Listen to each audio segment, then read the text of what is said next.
You have two choices in life: work insanely hard for the next 10 years and then get to spend the rest of your life on your own terms doing the things that you love, or take it easy for the next couple years and then spend the rest of your life trapped under someone else's rules. When you look at life like that, the choice feels obvious, right? You want to be the first person, living life on your own terms and doing the things that you love. But here's the problem. When it comes to actually working insanely hard towards this ideal lifestyle, most people struggle with being productive, staying disciplined, and actually putting in the work to get their dream life. If that's you, don't worry. By the end of this video, I'm going to teach you how to be so productive that it feels illegal. I'm talking about the kind of productivity that makes people look at you and say, how the hell do you even do all of that? Because trust me, it's not about working 24/7, it's about working strategically. If you're new here, my name's Jack Anderson, I'm 24 years old and I did my undergraduate in mechanical engineering, and now I'm completing my master's degree in education technology at Harvard University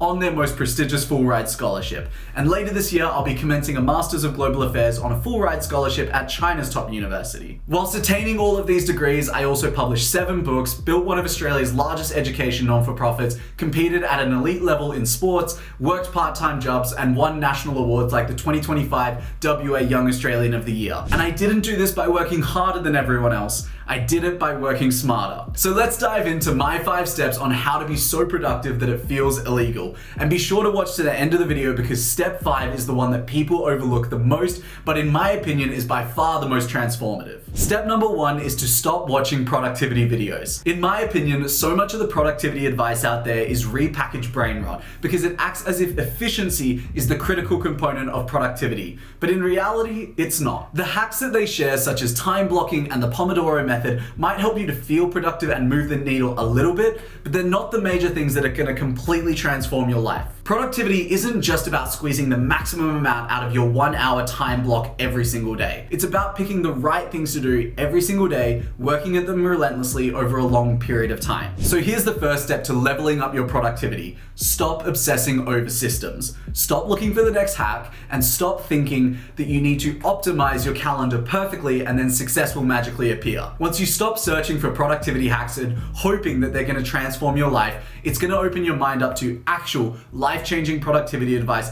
that I'm going to share in the remainder of this video. Step 2 is learning to ruthlessly prioritize and make a non-negotiables list. The biggest reason why people fail to be productive is because they're trying to do everything. They're saying yes to too many things, they're spreading themselves thin, and they're wondering why they can't get anywhere even though they're working as hard as possible. And I used to be like this as well. I was the jack of all trades and master of none. Because it feels good to hop around things all day, never actually locking into a single task. The solution that I've developed is you need to make a non-negotiables list, a system that forces you to focus only on what matters every single day. Write down every single priority in your life right now.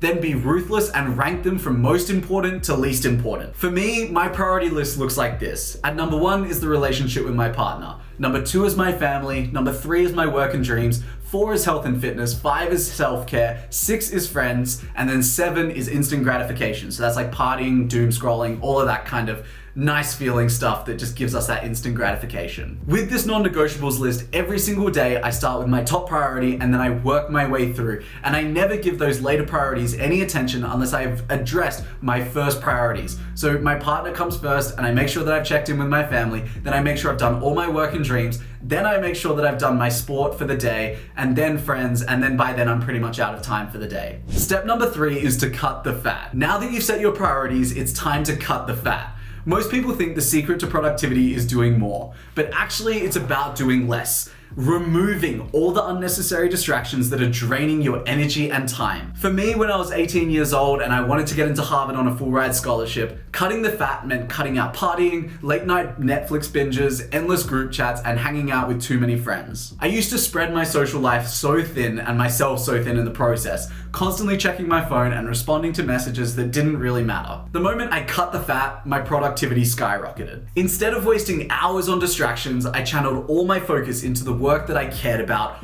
optimizing my schedule for that work and for my goals and dreams, and making sure that every minute that I spent on this earth was dedicated to the things that mattered to me. And let me be clear, it's not about removing fun from your life. It's just about being intentional with your time so that you're moving forward towards your goals instead of just drifting aimlessly like most people do. Step number 4 is a game changer because it's the sprint and maintain strategy. One of the biggest mistakes people make is they think they need to grind with 100% intensity every single day for eternity. This is the fastest way to burn out and give up on your dreams. Instead, you need to follow what I call the sprint and maintain strategy. Here's how it works. After this video, you start by going all in, working harder than everyone else for a set period of time, whether that's 3 months, 6 months, or a year. You push yourself to your limits and get ahead of the pack. Then, once you're far enough ahead, you ease back and go into a maintainable rhythm, keeping your lead without overexerting yourself. Think of it like a race. If you sprint at the start, you create a gap so big that no matter how fast the competition runs later, they can't catch you. And if they ever start getting close to you, you just sprint again, just for a while, and then suddenly they're miles behind you again. This is what I did to stand out in the college admissions process, and I believe that's what got me into Harvard on a full ride scholarship. And don't just take my word for it. This is exactly how Kobe Bryant became a basketball legend. In his youth, Kobe would wake up at 3 a.m. to begin his first workout at 4 a.m., training from 4 to 6 a.m. After a break for breakfast and some rest, he'd then return to additional sessions from 9 to 11 a.m., 2 to 4 p.m., and then 7 to 9 p.m. This rigorous schedule from a young age allowed him to sprint ahead from the rest of his competition, and it didn't matter how many summer camps the other players were doing, there was no way they were going to catch up to him. The same principle applies to productivity and success. If you're young, spend the next year or two grinding to get ahead of everyone else, and then when you're there, you have a gap that's so big that no one else will be able to catch up to you.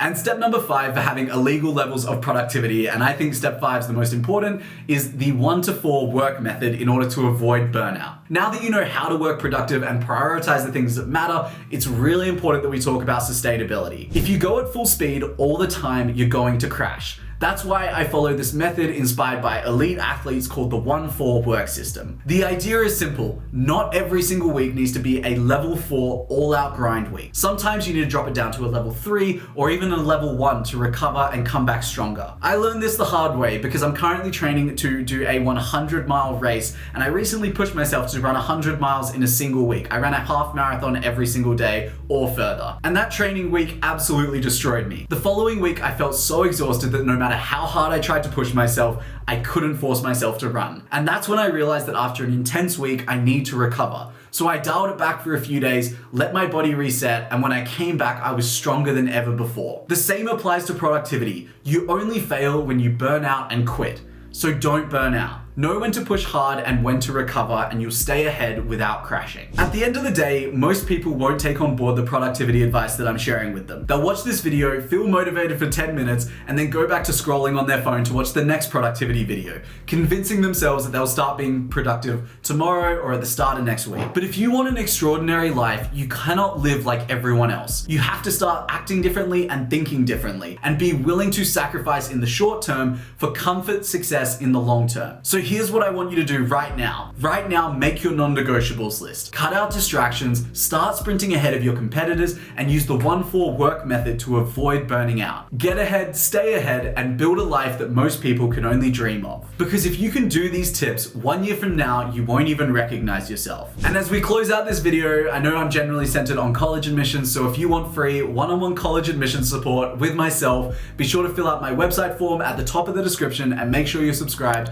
because I select one new student every single week to help them reach their college dreams for free. Good luck.